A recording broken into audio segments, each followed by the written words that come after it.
The Equalizer 3 is the third and final installment of now becoming an Equalizer trilogy. Antoine Fuqua once again returns as the director, and this sees the return of Denzel Washington as the government assassin Robert McCall. The plot is about Robert McCall, who finds himself at home in southern Italy, but he discovers his friends are under the control of local crime bosses. As events turn deadly, McCall knows what he has to do: become his friends, protected by taking on the Mafia. Now, just to briefly discuss the previous two films before digging into the third film. The Equalizer from 2014. When I watched this at the cinema, I actually really enjoyed it, and I saw it twice. I was just so entertained by the action and tone, and this was a time when I wasn't really watching every single type of film, and I was still really just watching more action blockbuster films. Then here we are 9 years later of rewatching the first one, and it's an okay film. It has some decent kills and character chemistry between Robert McCall and the characters he supports as being a mentor and protector, but the problem with it is you don't really feel any danger and conflict between Robert McCall and the Russian villains. The character himself comes across to be just so flawless and unstoppable, and you just don't really feel afraid for his life when he's fighting the bad guys. With The Equalizer 2 from 2018, I thought it was an okay film. I didn't enjoy it as much as the previous film, and I didn't remember that much about it except the opening scene, which involves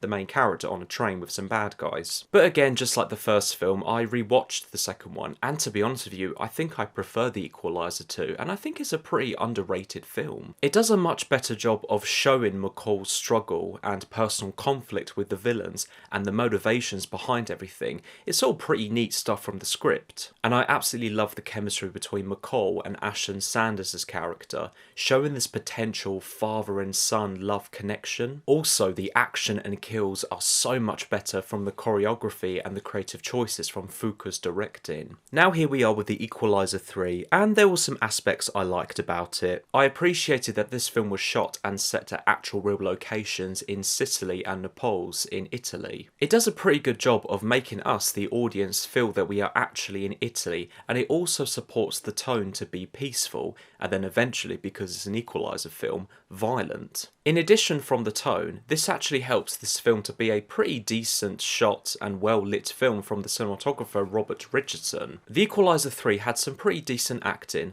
Of course, as always, Denzel Washington is fantastic, who is one of my favourite actors, and once again he delivers this strong presence. Dakota Fanning does a great job in this, and I thought it was really nice to see both Fanning and Washington reunite in this film, since before they were both in Tony Scott's Man on Fire, which you should definitely all check out if you haven't seen it yet. The action and kills were okay, not as good as The Equalizer 2 had, but still some hurtful and brutal looking stuff. Now I'm going to be discussing about my negatives, and I will be keeping this spoiler free because this film came out a couple of days, and I will be keeping this short, so I do apologise if I don't go too in depth about this. My biggest problem with The Equalizer 3 is by the end of the experience, everything felt rushed, safe, clean, forgettable, and most frustrating, it's a pretty anticlimactic final installment, as this does not help the script's poorly and lazy execution. Because before, when the plot kicks off between McCall, the CIA, and the Mafia, I was really interested in seeing where this finale will take us,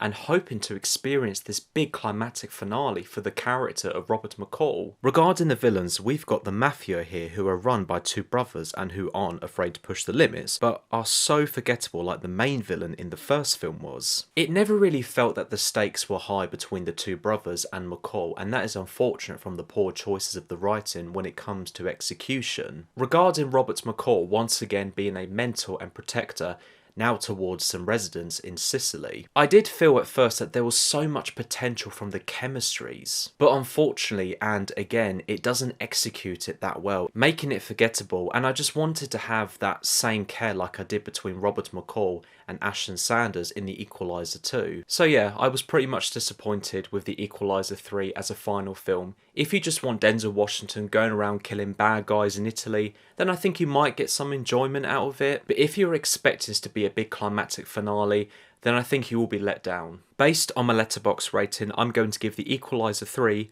2 stars out of 5. Thank you so much for watching. I hope you enjoyed this review. Please let me know your thoughts about the film in the comments below. And if you liked what you watched, feel free to subscribe and look out for more videos coming your way.